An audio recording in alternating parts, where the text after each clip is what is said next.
அரசு மருத்துவமனையை அறந்தாங்கி தாலுகா தலைமை மருத்துவமனையாக அறிவித்திடவும், நிரந்தர மருத்துவர்கள் மற்றும் செவிலியர்கள் நியமிக்கவும் வலியுறுத்தி இன்று 15/7/2022 காலை 10 மணி அளவில் மருத்துவமனையில் மாபெரும் காத்திருப்பு போராட்டம் நடைபெற்றது. இதில் இணை இயக்குனர் மருத்துவம் மற்றும் ஊரக நலப்பணிகள் புதுக்கோட்டை அறந்தாங்கி வட்டாட்சியர் அவர்கள் தலைமையில் மக்களிடம் பேச்சுவார்த்தை நடத்தியதில் கீழ்கண்ட முடிவுகள் எடுக்கப்பட்டது. மருத்துவமனையை தாலுகா தலைமை மருத்துவமனையாக தரம் உயர்த்திட 1 மாத காலத்திற்குள் அரசுக்கு கருத்துரு அனுப்பி வைக்கப்படும் என்று தெரிவிக்கப்பட்டது.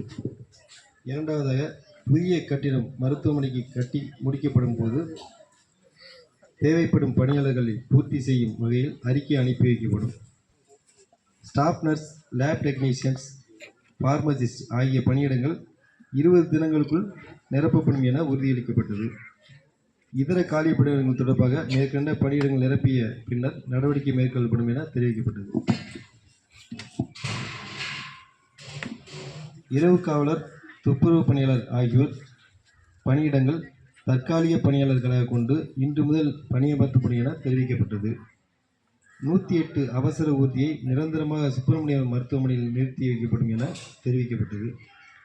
இணை இயக்குனர் அவர்கள் மூலம் அரசுக்கு வைக்கப்படும் கருத்துரு கடிதத்தின் நகல் போராட்டக் குழுவினருக்கு வழங்கப்படும் என தெரிவிக்கப்பட்டது. புதிய எக்ஸ்ரே இயந்திரம் வழங்கப்படும் என தெரிவிக்கப்பட்டது. மேற்கண்ட முடிவுகளை ஏற்றுக்கொண்டு காத்திருப்பு போராட்டம் கைவிடப்பட்டது.